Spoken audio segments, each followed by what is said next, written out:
so without further ado, it is now my pleasure to introduce to you our keynote speaker for the afternoon. Growing up in Ohio and Indiana before moving to Colorado with his family in 1987, Aron Ralston had little exposure to the wild outdoors. But by the time he hiked into a remote area of Utah's canyon country in April of 2003, he was an experienced outdoorsman out for a walk in the park. 7 miles into the canyon that day, Aron accidentally dislodged a boulder that crushed and pinned his right hand. After 5 days of entrapment alone, he freed himself with a cheap multi-tool knife, and he hiked to a miraculous rescue. Since his amputation, Aron has written an internationally best-selling book, Between a Rock and a Hard Place. He's spoken to hundreds of audiences around the world, and he's been interviewed by Tom Brokaw, David Letterman, and Jay Leno. With new prosthetic arms that he designed, Aron returned to his outdoor passions. He finished climbing Colorado's 49 14ers in winter solo.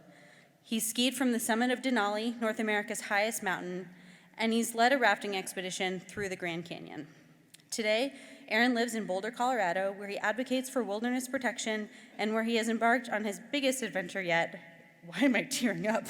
Raising his 2 children, Leo and Elizabetta. 127 Hours, the major motion picture adaptation of his book, directed by Danny Boyle and starring James Franco, was nominated for 6 Oscars. Aron's only disappointment was that the soundtrack didn't have enough songs by his favorite band, Fish.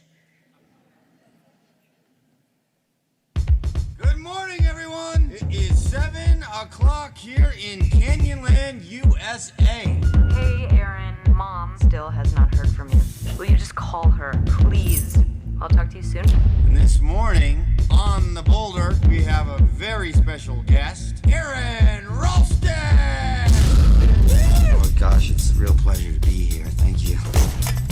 Oh, thank you. Hey, you lost? I'm a guide. What'd he say? See, I'm something of a Big and hard hero. All you have to remember is that everything will be okay. Oh my God! Are you okay, Aron? Come on! You gotta come down here! It's been nice knowing you, man.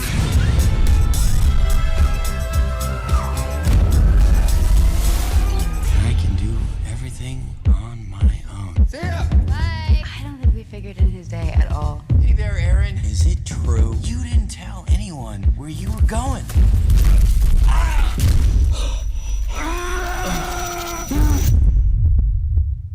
Oops. Oops.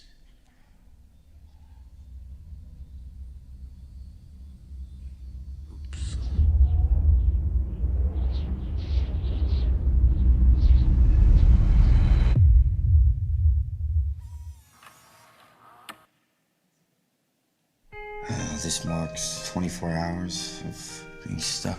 I've been chipping away. Want to keep warm than anything.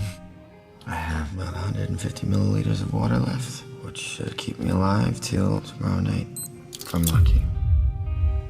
So that's it. Mom, Dad, I haven't appreciated you as I know that I could. I love you guys, and I'll always be with you.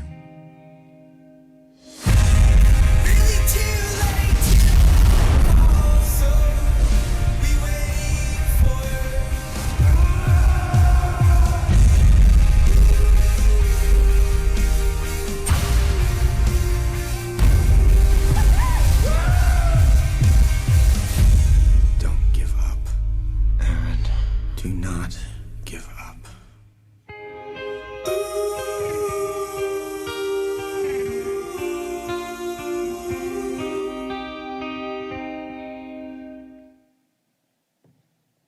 I think we're all about to enjoy an unforgettable experience. Please join me in welcoming to the stage Aron Ralston.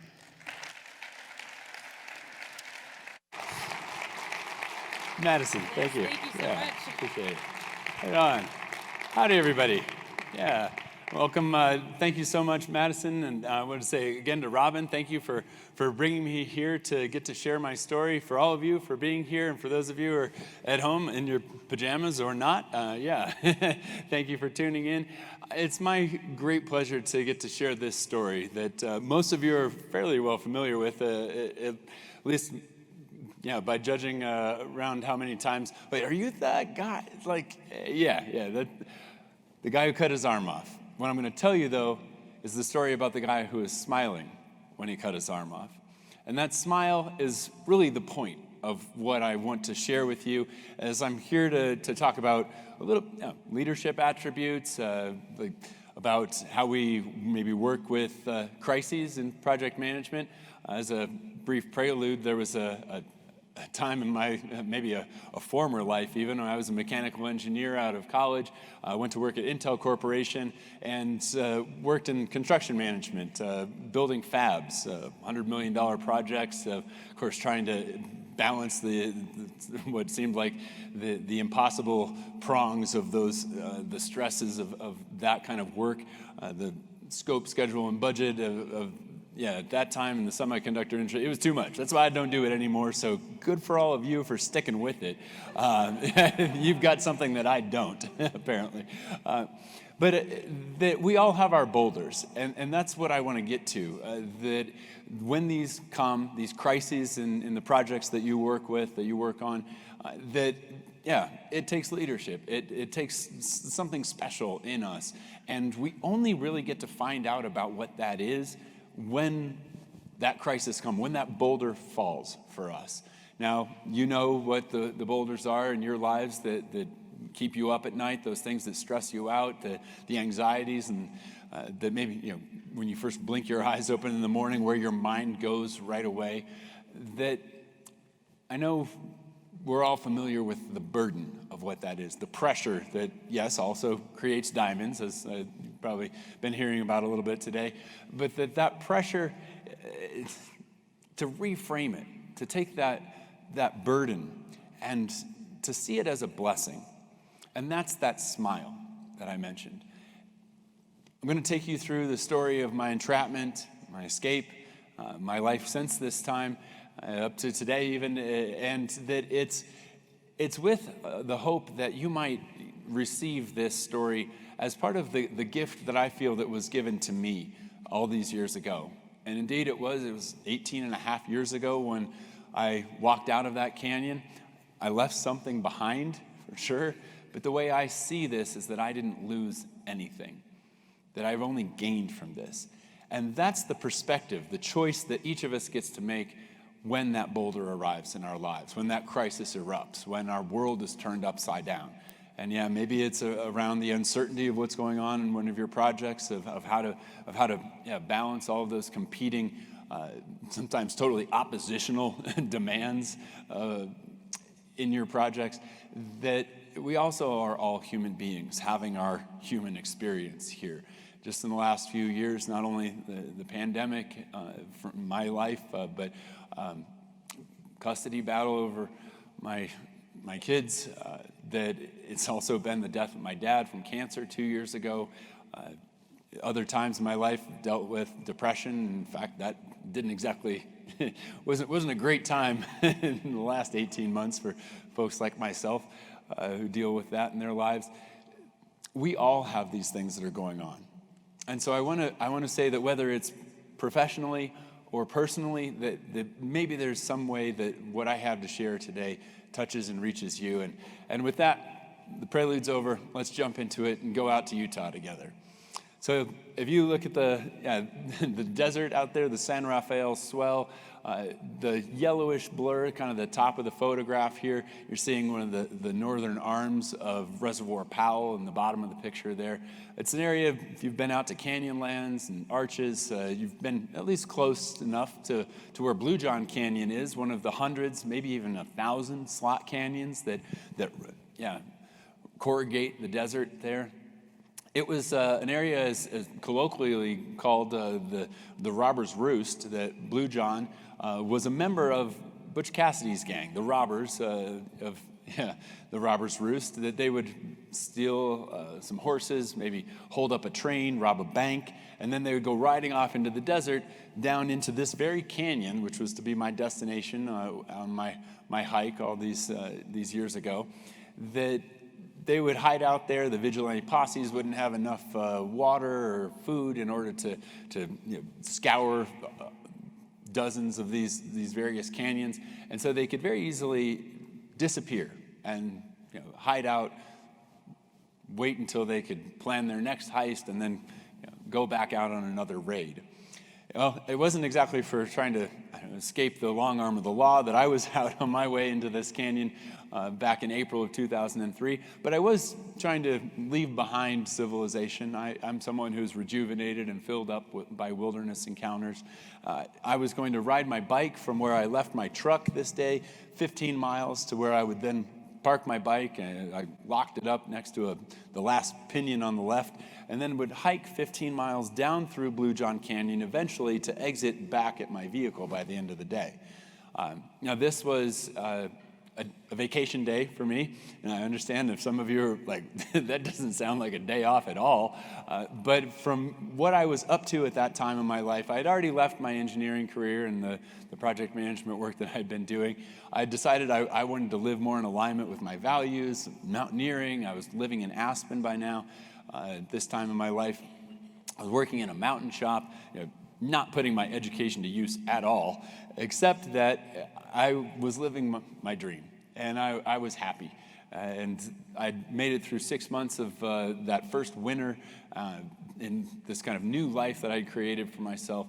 And it was time to leave behind the snow in the mountains, where I was climbing. As folks here in Colorado, you know about the 14ers, these mountains that are over 14,000 feet high. We've got 59 of them in our state. We're lucky about that. I had decided that I wanted to try to climb all of them in the wintertime. Now, not only in the wintertime, but to do it in a way that no one else had ever done it before, to climb them all in the wintertime solo. No ropes, no partners, no radios, just me and the mountain. Now, of course, again, here, this is where people are like, dude, yeah, that's dangerous. And indeed, by the time I was, at this time when we were about to pick up with my story, that I was already 5 seasons into this project, 5 winters sequentially. I had climbed over 2/3 of the mountains by that point in the wintertime solo. And if you can, you can understand then, by the time springtime came, I was ready for a little bit of sand and sun. So the poor man's beach vacation that is southern Utah, you save a lot because there's very little water out there. That I'm hiking now on this day. It's midday across that desiccated desert. Understanding, as most of us do, though, that the desert is sparsely vegetated and as scant water as it receives, it's actually formed by water. The flash floods that come through a couple times a season with those monsoonal storms, bucket loads of rain. Maybe out of the 3 inches of rain that will hit a given area over a year, half of it might come in 1 hour. And when the desert, made of all that slick rock, gets that much water, what does it do? It just runs. And so the white stripe at the top of this picture here, that's Blue John Canyon, the main fork. As I'm traversing the mesa top here to get into that, imagine 20 square miles with an inch of water on it. And all of a sudden you've got acre feet that is draining down into a slot that might only be 2 to 3 feet wide at some of its narrowest points. Now, down in that slot, as I drop in the upper end of it, what do I come across? A beautiful day, not a sign of a storm or a flood anywhere, but 2 young ladies who are also out for an adventure. They're going in through Blue John. And if you've seen the movie, this is the point where, in 127 hours, the young women in the film are happened upon by none other than James Franco, right? Sexiest man alive at one point and all that. And, so they're all like, oh, it's James Franco. It was not their reaction to me that day. And it was, I don't know, one of those encounters, though, that it was just by happenstance, all of a sudden, I've made 2 new friends for life. Megan and Christy and I, we join up. We're descending into the slot. They move a little bit in front of me, and in this image, you can see that no longer are we out in the sunshine, but we're kind of down in this hole, and there's Christy about 15 feet in front of me in the white shirt, 15 feet down, Megan is already about 25 feet in front of me and 25 feet further down in the canyon. In the linear distance, that's probably, the width of this ballroom here. We drop over 10 stories into the desert, where we are now in this sunken hallway, a chasm between the 225 million year old Navajo sandstone walls that are on either side of us. That golden light at the end of the passageway, if you're wondering, like, wait, what were you doing out there? I mean, it's the adventure, it's that athletic exertion that you get, it's the natural beauty, the wilderness quality of it all, being just away from everything. But it's truly the beauty of the slots that attracts me. As we move through and we're telling stories, we're, as I said, becoming very fast friends, putting raven feathers in our hair and taking pictures of each other. And I'm trying to convince them to extend their trip. They were going to just do 5 miles through the canyon and then exit on a much shorter loop than what I would plan this 15-mile trip. And I'm like, come with me, let's go over the Big Drop Rappel. We'll get down to the Great Gallery. We'll see these pictographs, the rock art paintings on the walls. I was talking with some of the Tipping Point staff here that about how old are those pictures? By some estimates, 7,000 to 10,000 years old. These were painted not by the Anasazi, the ancient Puebloans, but by the archaic people of the desert, older still than even the Fremont cultures. Some of the oldest artifacts of civilization on our continent. And if I drone on about this long enough, you can imagine me with the girls, and they're looking at me like I'm spinning a propeller beanie on my head. Like, really? Rock art? Like, how about we go out to Hanksville and get some burgers and beers? How about that? And I'm like, nah, I kind of want to go. So we made a plan to rendezvous the next day on Sunday and go do another canyon, but I was on my way and they went on theirs. I was now hiking through some open sections of the canyon system where the sandstone walls recede out to these kind of dome formations a little farther afield. But I'm in my happy place. It's weather-wise, maybe in the 80s, but that dry desert air and sunshine, and I've got my headphones on, and I'm like listening to a fish show and bumping my fist in the air, just like dancing my way down this canyon. Until I get to the lower section of Blue John, the lower slot. Now here I'm 7 miles from my bike, still over 8 miles from my vehicle in the other direction. The shadow in the bottom of this image here, that's the lower slot where all of the upper drainages have come together. And now it's just in this one, again, 2.5 foot wide slot, 50 foot deep in a couple places. I start dropping into the canyon in a dry fall. You can imagine I'm standing at the bottom edge of the picture here with a 10-foot drop off there.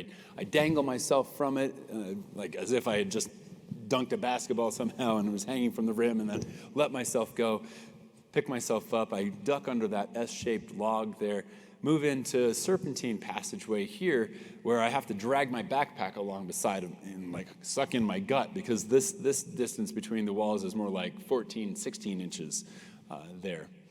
Now, there's a series of boulders. Imagine some of these like banquet tables, rocks the size of vans, overturned, that I'm scrambling up and over these, kind of commando crawling underneath them. It's choked for 50 yards with large chalk stones, as they're called. And I get to a spot where I'm stopped not by an obstacle, but rather, again, by the beauty of the desert, of the canyon here. I took this photo. It was 2:45 in the afternoon that day, April 26, 2003. And I had this feeling of satisfaction, that this is what it had all been for. Yeah, it was nice to meet the girls. I've had a great time out here, but just to take this picture, that was I didn't know, but what it felt like it was all about.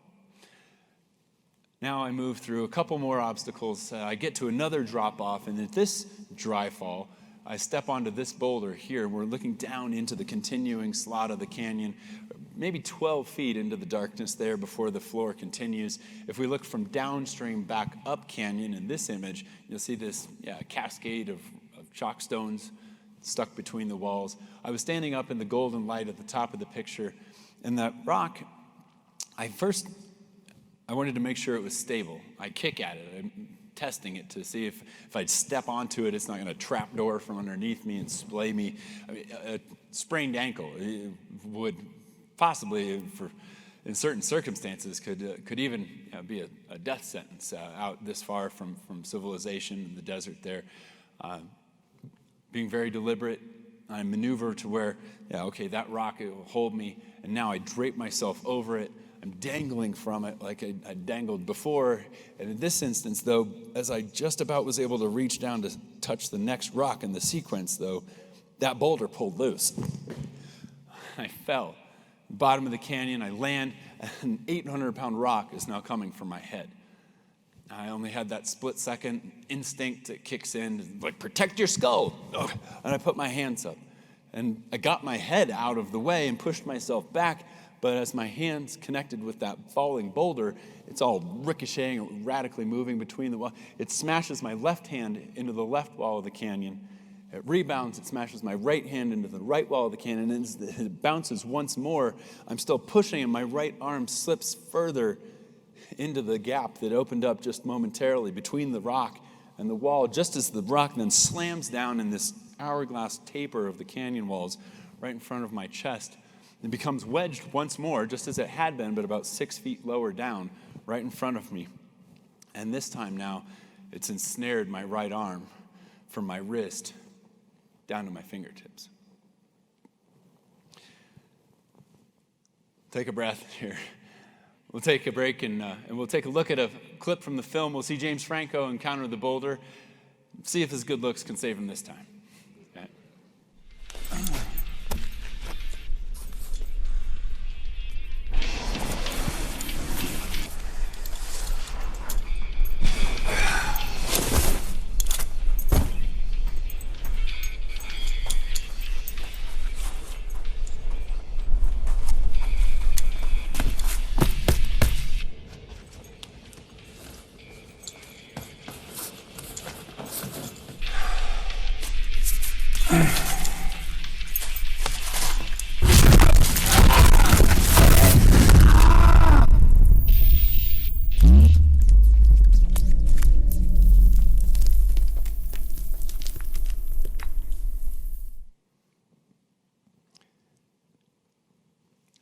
I'd like to ask you to again reflect about your boulders, those things, those crises in your life that maybe you're experiencing right now. If not at this moment, of course, you know there's going to be another one at some point. I think we all understand that adrenaline that can kick in, the hijacking when our amygdala is getting juiced to the max, and we just utterly lose control of anything that's happening up in our brain. The emotions and the chemicals are just too much, and we lose control. That's, of course, what happened to me for almost the next hour. As I was there, a trapped animal, this rage bubbling up, the adrenaline pulsing in my heart, the pounding in my wrist from the pain. The worst pain I'd ever felt before that moment had been having a couple fingers smashed in a car door accidentally when I was 11 years old. That had been my 10, on the scale. And it was now a 0, as this was almost 10,000 compared to that. And of course, one of those things about adrenaline is it makes your heart beat faster. It just makes also your blood pulse more and more, like pressure builds.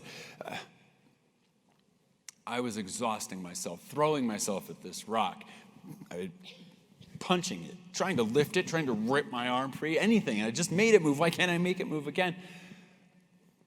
I think we all understand, too, in those moments of crisis, when our worlds are upside down, the most important thing we can do most of the time is just to stop. And STOP can be a useful acronym. To stop and take a breath. A few deep breaths to help us re-regulate our nervous system. The T, to think, not just to react with emotions, but to start kicking in the rational problem-solving brain. Of course, as a mechanical engineer, I was trained in that, and many of you have probably done problem-solving and brainstorming kinds of work to understand whatever your patterns or your mechanisms are, that you use those to make some observations, come up with some options, and then P, decide on a plan. That STOP, for me in that moment, involved just first calming myself. I had 1 liter of water when I became trapped. Now, most of us, I see there's a couple of water bottles around here. You know what a liter is. Now, I've drank almost a third of that just in a moment of panic. And now I only have 2/3 of a liter of water. And that's it. And I'm not going anywhere. And water in the desert, that's the number one thing.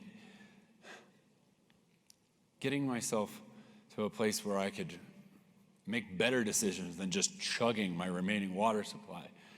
To be able to start then looking around in the canyon to where I would be able to come up with some ideas, some options. And they say brainstorming, there's no bad ideas. That I'm like, oh, maybe I can lasso the climbing rope that I have in my backpack around one of those boulders up above me, another of the chalk stones, to rig up a pulley system and try to lift this rock off of my arm. Yeah, mechanical advantage systems, all that. There's a gap in the walls of the cliffs up above me. I can see just a little sliver of sky. If you look up, you see that panel of white running across the ceiling here. That was about how much sky I could see from this distance.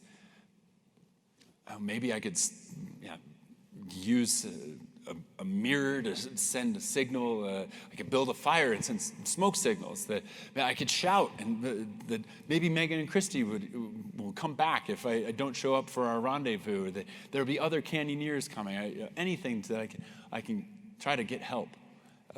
A phone isn't going to be of any use, let alone the fact that this was 2003.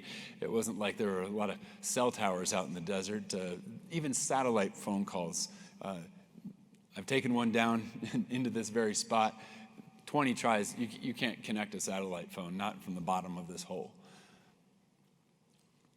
What else can I work with? Well, I'm standing here. If I have to wait for rescue to come, at least I'm on the ground. I can make myself more comfortable. I can use some of the gear that I have to pad the rocks in front of me, to be able to take some weight off of my legs, put my climbing harness on, clip it into some kind of an anchor that I might build so that I could rest. I'd insulate myself as the temperatures are going to drop throughout the night. 80 degrees in the day, but that same spot can be 36 degrees by the middle of the evening, the nighttime there. As I'm looking around trying to see, well, what other objects are at my disposal? What could I make use of? Other rocks in the canyon? Maybe I could use something like a hammer stone. Is that a thing? That I could smash the big rock with a smaller one until it might break apart and let me free? When I'm looking at in front of me, my arm, that impossibly small shadow, my wrist, compressed, whereas normally 3.5 inches thick, down to just the width of my pinky finger. Of course, the pain, but I was able to compartmentalize and set aside the pain. As much as I regulated myself and the pounding of my heart diminished, so did a little bit of the pain. But if I moved at all, the pain would spike again. But looking at it just objectively, geometrically even, how could I get my hand out of there to move the rock enough, or maybe use this multi-tool knife that I have in my backpack to be able to carve away at the rock, to be able to chip enough sandstone so that I could excavate my arm. All of these ideas is playing through. I even thought about, with the video camera, this little camcorder I had, I could crack open the batteries and let the battery acid. And that's where, there are actually some bad ideas in brainstorming. All right, no. I worked through chipping away at the rock for 15 hours through the first evening. The first night it fails. I only remove half of a golf ball. I'm going to have to remove half of a basketball. That's not happening. I work up the pulley system. I build that anchor. The second morning, it took me 5 hours to get the rope to catch on something to where I could pull and put some weight on it, and I rigged 3-to-1, a 5-to-1, a 6-to-1 mechanical advantage. But I'm using this climbing rope, that green and yellow cord that you see in the picture here, which is a dynamic rope, which means it stretches, which is great if you're up on the side of a cliff and you take a fall, and then that bungee cord effect, it helps dissipate the force so it doesn't snap your spine. But what I need is a steel cable, because otherwise I'm trying to lift a bowling ball with a rubber band, and it's just going to keep stretching and stretching and stretching. I was better off in those moments of rage trying to lift the rock with my bare hand rather than with the rope. I've built a mechanical disadvantage system. So that's out. It's now noon on the second day. I'm working through, okay, if someone's going to come along, it's a weekend, Sunday, like this is the time. I got here by early mid-afternoon. Maybe somebody else will get here by that point too, especially if they just started with a vehicle at the head of the canyon, didn't have to do a 3-hour bike ride. Maybe, but no one's coming. Megan and Christy are off thinking that, well, he didn't show up. He must have just flaked. It didn't seem like it meant all that much to him. And they go do their hike, but they don't think to alert the authorities. I was in the middle of a 5-day vacation, time off from the mountain shop. They weren't expecting me to be back until Tuesday. By Tuesday, I'll be dead. I mean, you don't last 2-3 days in the desert without a gallon of water per day. That 1 liter is now down to half a liter. It will soon be entirely gone as option after option after option fail. I come back to the one that I didn't even want to think about. I didn't even want to consider. When I was thinking about that knife, it occurred to me, Aaron, you're going to have to cut your arm off. I don't want to cut my arm off. Dude, you're going to have to cut your arm off. If that idea was even on the table, well, now it's my only remaining option. By 1 o'clock, 2 o'clock in the afternoon, 3 o'clock, I know nobody is coming. It is amputation or death.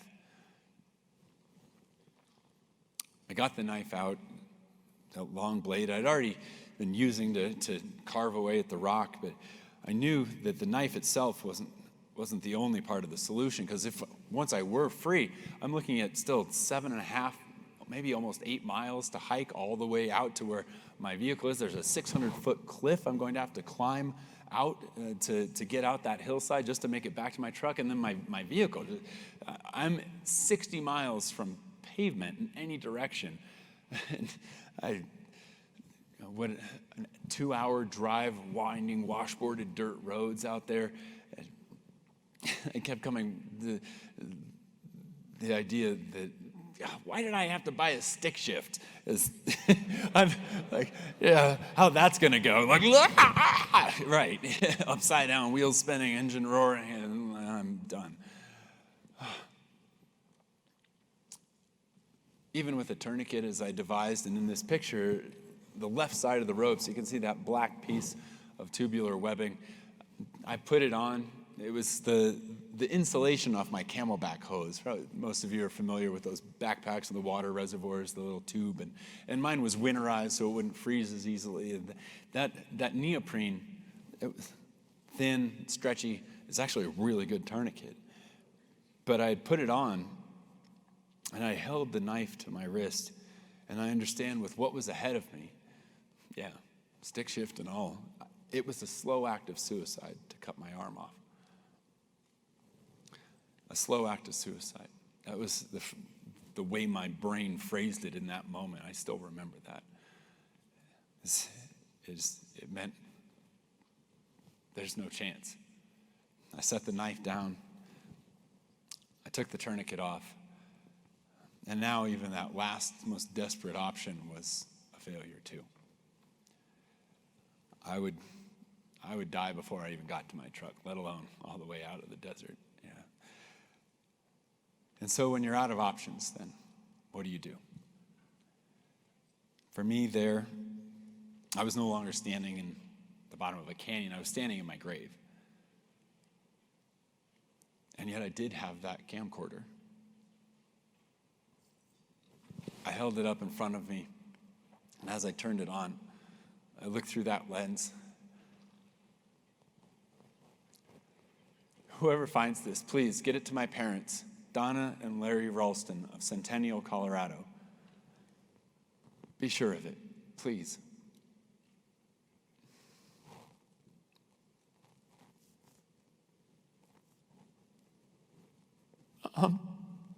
Dad, I'm sorry.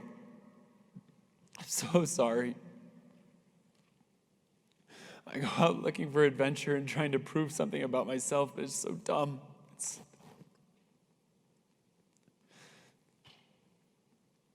I love you. Sonia, I love you. Please do great things with your life and bring honor to our family. I'm sorry.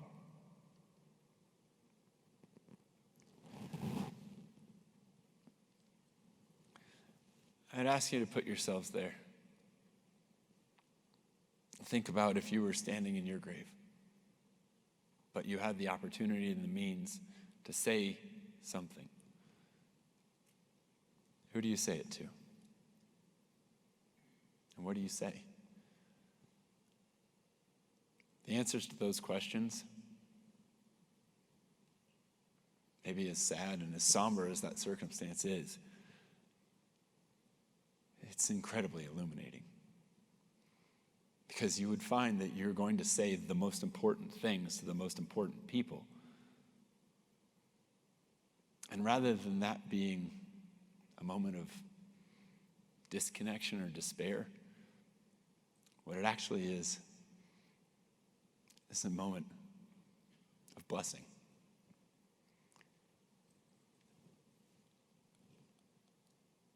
I don't think I would have eulogized myself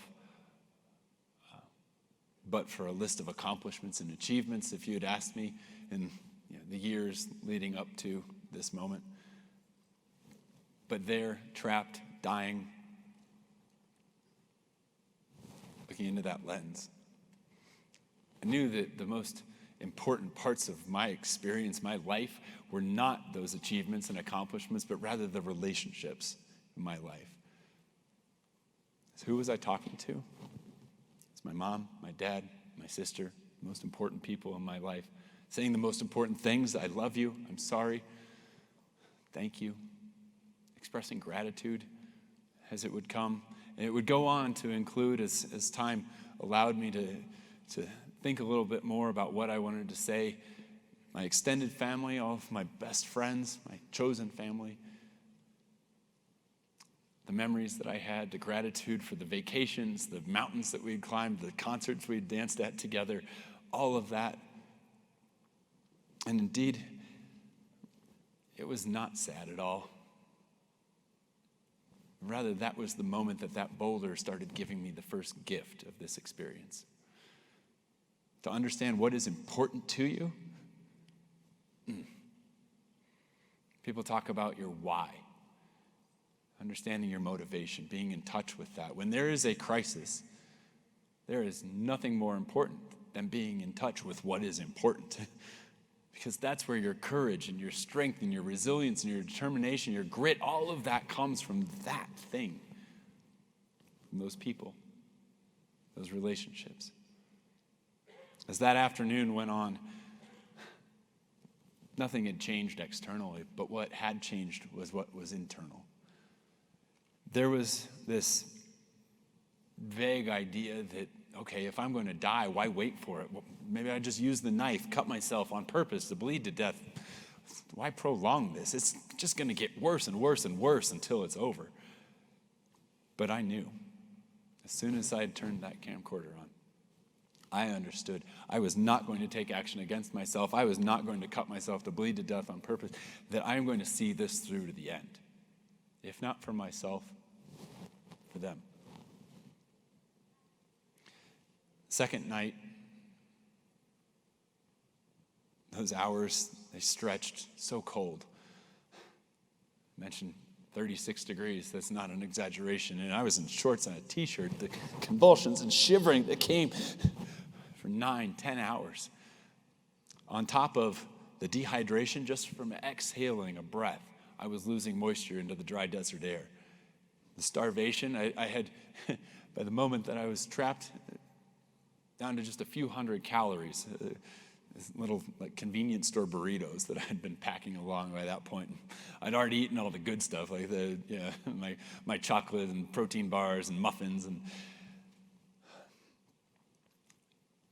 you add it all up, between the hypothermia, the starvation, the dehydration, I was losing 7 pounds per 24-hour cycle that I was out there. By the time the dawn came up on my third day in the desert, I was 160 pounds when I had walked into that canyon. I was already down to 140 and declining rapidly. That third morning, what occurred to me was the calculus of, but I'll die on the way out. The probability is so high, I probably won't even make it to my truck. The probability of dying on the way out of here, that's starting to look pretty good versus the certainty of dying here. That is coming faster and faster and faster as these moments go by. I put the tourniquet back on. I picked up that knife, and this fury came back as I started trying to saw into my arm. But nothing. I couldn't even cut through the skin. I couldn't even cut the hair off of the skin, let alone like get into my arm. I basically just gave myself a little friction burn. The knife, this piece of junk, it had come free with a flashlight that my mom had bought at Walmart. She wanted the flashlight. The knife went in my stocking that Christmas. It came in one of those like clamshell plastic kind of thing that you'd need a better knife than this thing was in order to cut it out of the actual. Yeah, it is not doing anything. And now I feel like I've actually begun to despair. That third morning, I hit bottom. If on the second day when I decided I wasn't going to cut my arm off, okay, but it was still kind of out there as an option, and now it's not. Hitting bottom, what did I do? Looking through that lens, connecting with my family, and I was buoyed. Now in the movie trailer, I don't know if you noticed there, at the very end, there's a slogan, like a lot of movies will have a catchphrase. There's no force on earth more powerful than the will to live. And I'm sure if you banter about my experience or think about it, that the will to live, that's the thing. If I could make one edit to that, what I was experiencing as I was in that moment, that basement of despair, the effect of what that was to be able to reach out and talk to my family. It was not the will to live that picked me up, it was the will to love. And that is something that is, I think, the most powerful force on earth. It's what we're built for, it's what we're here for. And I wasn't done.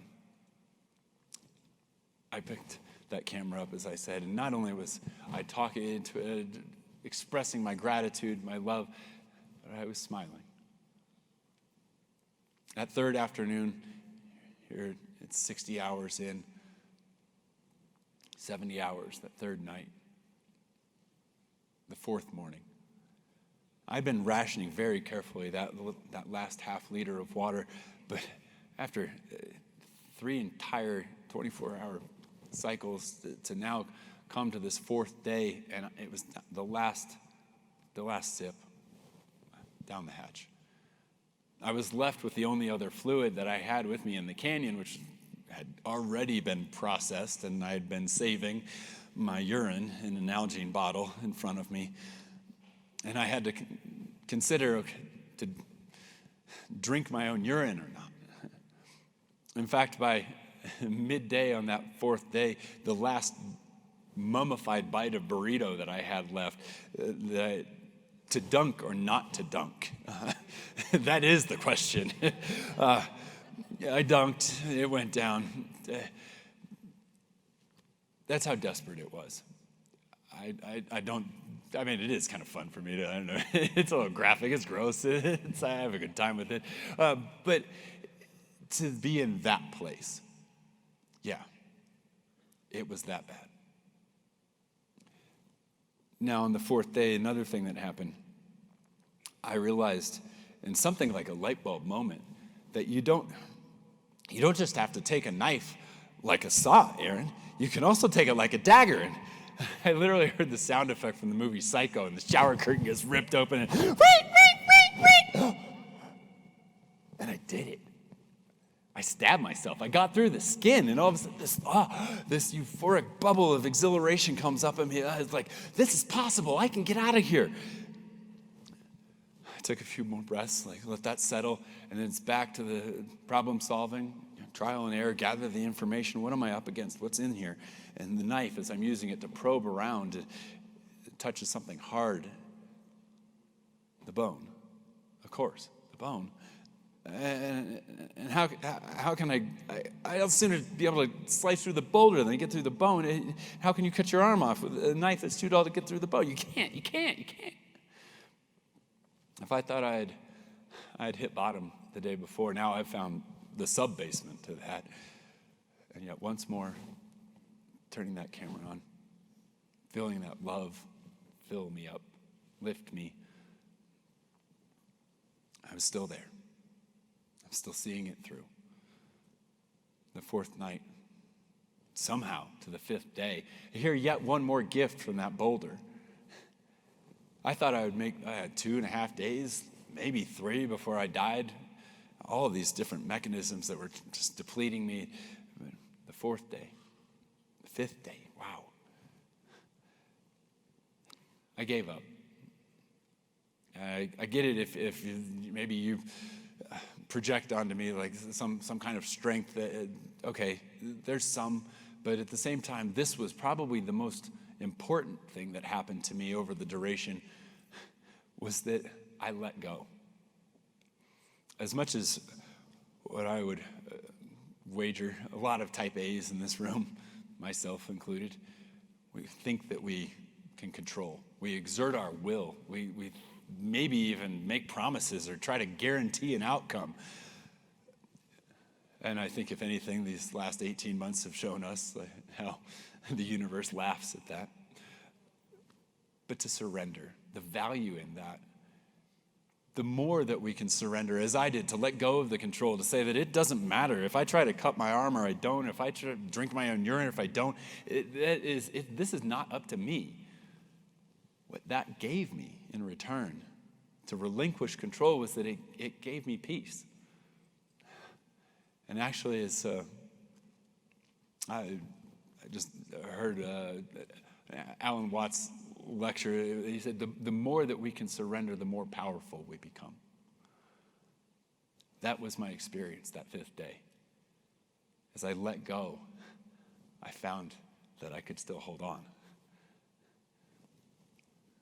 100 hours, 110 hours, fifth night.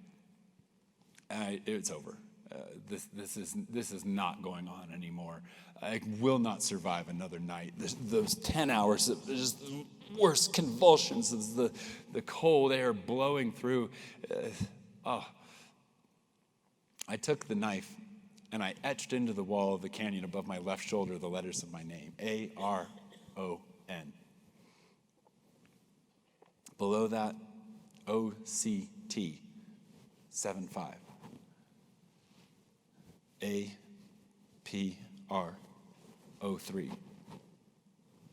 Finally, R-I-P. I'm standing in my grave. I've left my will and testament, and now I have my epitaph. I was ready. I was still holding on. I was still seeing this through. I still had hope. I hadn't given that up, as I had given up control. But I knew it was time. And I knew pretty well intellectually how this was going to go. When you die of exposure, as depleted as my body was, it just didn't have the resources, you eventually get flush with warmth, even as you're dying of cold. In fact, people who are found sometimes in winter blizzard situations with their down jackets unzipped, even taken off, their gloves removed, their hats off, because the body does weird things, the sense processing. And so I waited for that. The shivering, it came. I'd said my goodbyes. I was ready. It's okay. And then, beep. My watch. At midnight, it was letting me know that it rolled over to... it was no longer Wednesday, it was Thursday. Day 5 had turned to day 6. On the calendar, though, April 30th had just become May 1st. And now my epitaph's outdated. What? I mean, like that Murphy's Law thing, where it's just like, yeah. I mean, there are definitely days when nothing goes your way, but come on. Like, I had to actually decide like whether to scratch out April and write May. It's like, yeah, you know it's not your day. Just leave it, Aaron. It's not going to make a difference. Nobody's going to know. You're never going to see the dawn. Again, that phrase, you're never going to see the dawn. That was how my brain spoke to me. And I understood the truth in that. And so the shivering resumed until finally it stopped. That warmth actually came. Not only that, but my freedom. As I stood clear up and I was no longer attached to the rock, and simultaneously the panel of sandstone that I had etched my epitaph in slides open, and I left. I walked into a hallway before that sandstone wall closed off behind me. My body was still there at the rock. But here I am, going through a doorway into a living room where there was a little boy, maybe 3.5 years old, with a red shirt, blonde hair. I was looking at the back of him because he's playing with a truck on the floor of this living room with wood floors, sliding glass doors across, light coming in. And it was as if I was watching myself with eyes behind my head. I saw myself crouched down, and he noticed, he dropped the truck, he came running over like bulls into me. And I scoop him up with my left hand, a handless right arm. And we danced. I bounced him around, his eyes, these beautiful blue, brilliant eyes, exploding with happiness, without a word, but his eyes saying, "Dad, let's play." That warmth, what that gave me, the comfort that I experienced for those seconds, as brief as it was, filled me up with love. And then it was gone again. And I was back at the rock, shivering and convulsing, worse than ever. But that little boy just changed everything, because I understood, as mystical as that was, that was a future son. That was somehow the first half of a deja vu that would play out, and that I would have that experience later in life, this premonition of a life outside of this canyon. And that was how 120 hours turned to 124 hours. The sun came back up over the desert, and I saw the dawn that I had said I wasn't going to see. That little boy had gotten me through to day 6. I'm still here. Okay, great. Maybe if I'm going to see that child someday, if I'm going to get out of here, but how? How can you cut your arm off? The knife is too dull to get through the bone. You can't. 125 hours, 126 hours, 127 hours. And then talk about a light bulb. This was Mile High Stadium lights going off over my head, 5 megawatts of electricity. Like, that's it. Use the boulder. You don't have to cut the bone here and break the bone. I still find it very amusing that as a mechanical engineer, graduated from Carnegie Mellon, one of the greatest institutions of knowledge for engineering in the world, that it took me 6 days to reinvent torque. But that's what happened. Bending my arm against the vice grip of the boulder and the canyon wall. Of course. I started pushing with my hand and bending my arm. The pain spiked, but crack! And that bone splintered. It sounded like a cap gun had been shot off in the canyon. There was an echo like that. And the smile comes over my face. Beaming smile.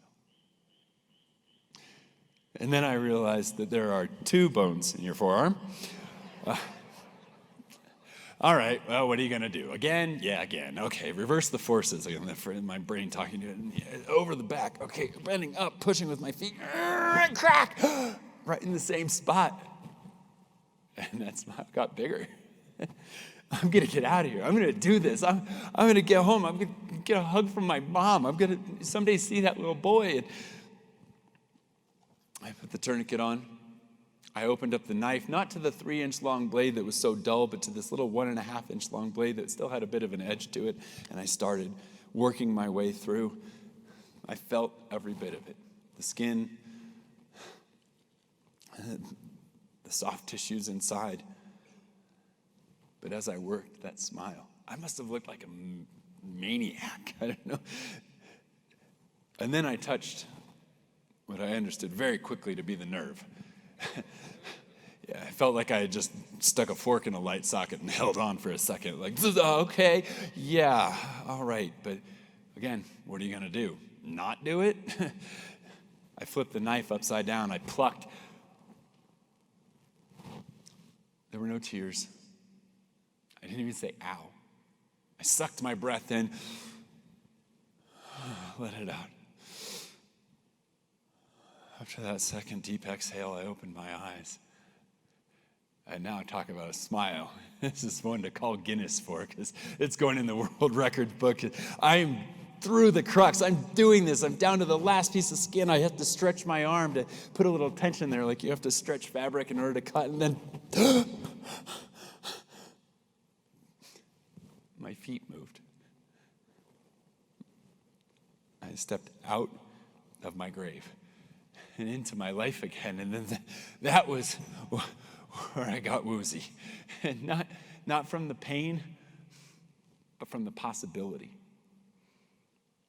I died, and then I was given life again. We're all born at one point, but we have no idea what that is. We just know, like, oh, this is not as good as it just was.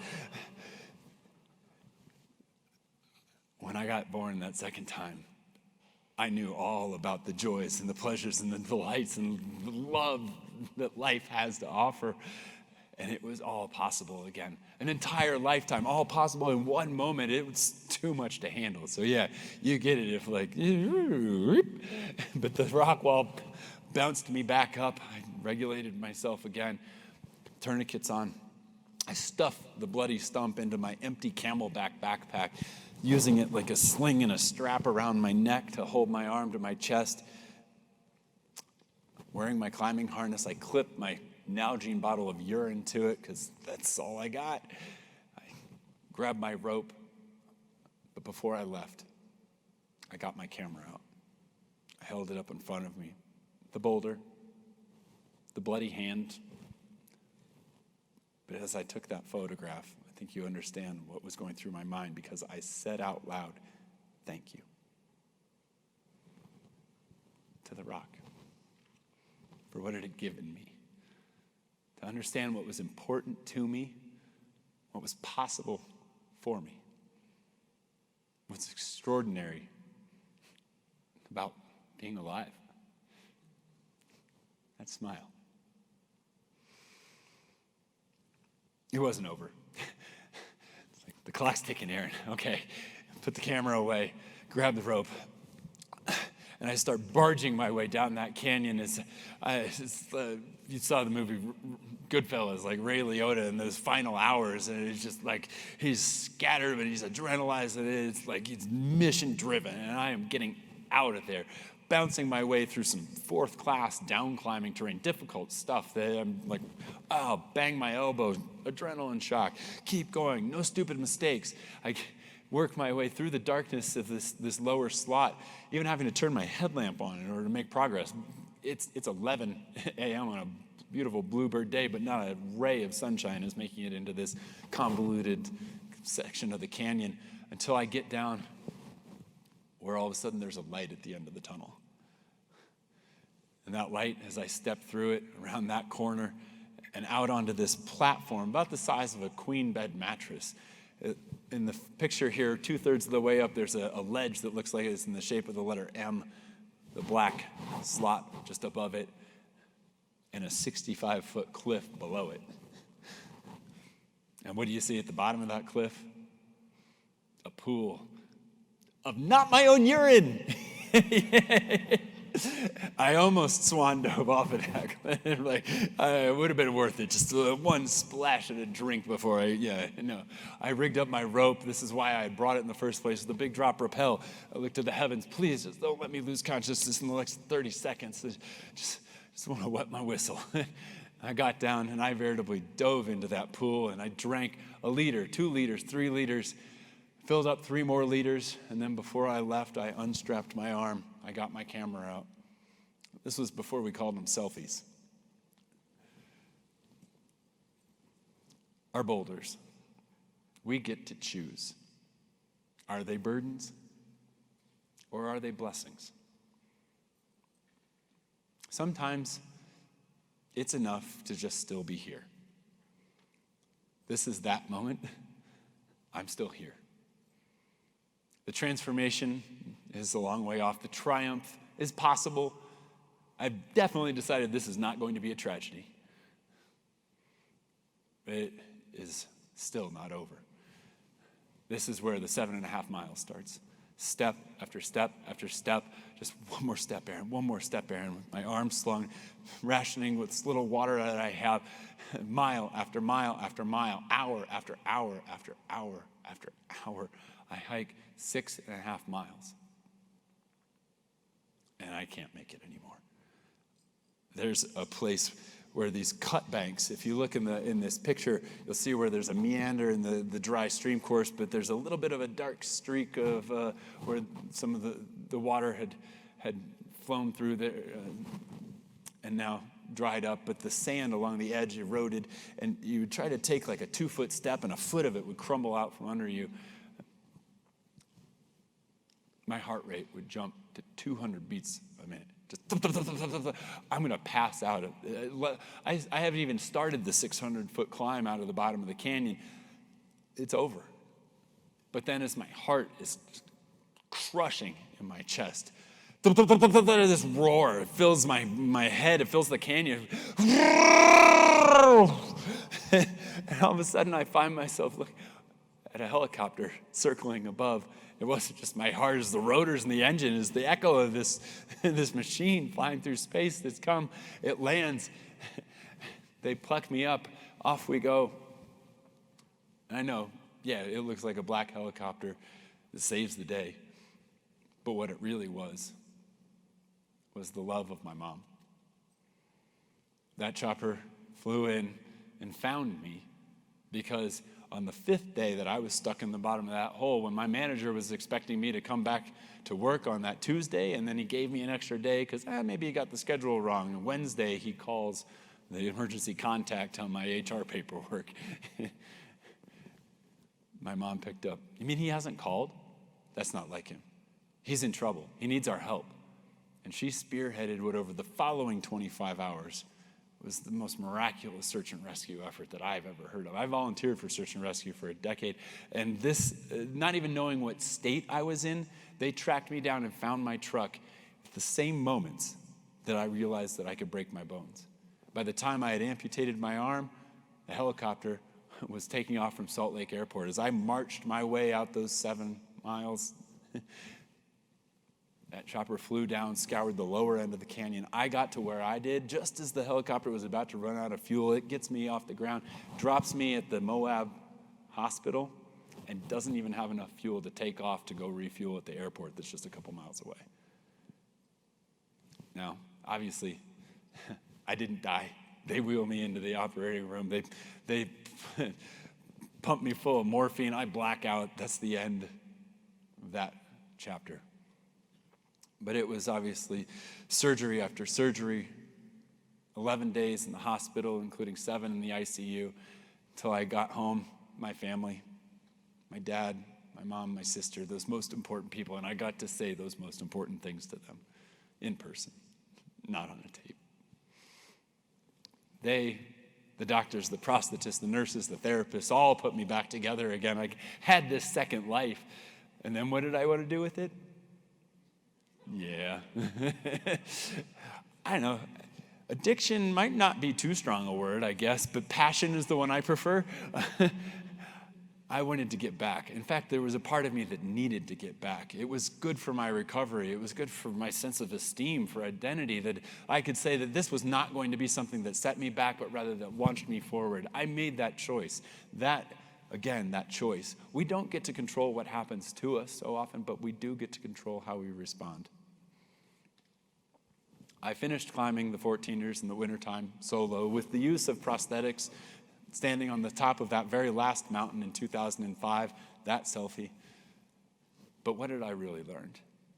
Was I just going to revert back to the same life and the same patterns, the same kinds of decision making? Or was I going to make a change? Was I really going to implement those lessons that the boulder had given me about what's important in life, Aron? Relationships. Well, I still climb. But now, with my partner, Allison, or yesterday with my best friend from high school, John, standing in the rainstorm on the summit of a mountain up on the west side of Rocky Mountain National Park. It's about the people. It's not just about what we do, it's who we are, how we relate, how we love. And those relationships, not just for ourselves, but how we relate in the outer world to volunteer and help bring other people back to their families, search and rescue, as I mentioned, to be an advocate, to help protect these beautiful and special places that are way too special to drill, to mine. For me, even as an engineer, and I know we need to get our resources from somewhere, but that's the side of the balance that I come down on.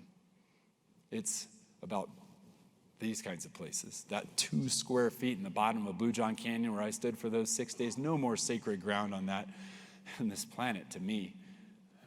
And so I work to advocate to help protect that because of what it's given me, hopefully what it's given you.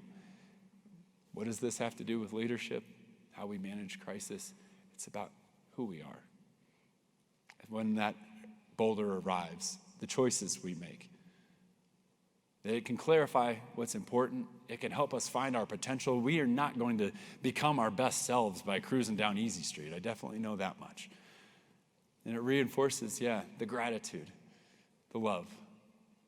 The people in my life, not just my friends, my parents, but as it is these days, 2 of the most important. Our camping trip this past weekend, Leo and Elizabetta, you can see the blue hair, the blue eyes and the brown. He will soon be a teenager and probably have blue hair, though. If it ever had to come down to it, I'd cut my other hand off in order to get back to them with an even bigger smile. I would wager there's somebody that you do it for in your lives, too. And that has everything to do with leadership. To be in touch with what motivates us, to be able to set that example, to be able to bring that out of others, and to know sometimes, maybe just to still be here is a victory enough. And when it gets down to it, that choice that we get to make, to remember it is a choice. A boulder does not have to only be a burden. When your next one comes along, and it will, I expect mine to arrive probably any minute because it's been way too good of a week already. So remember, maybe that smile, that your boulders can be your blessings too. Thank you so much, Project Management Institute.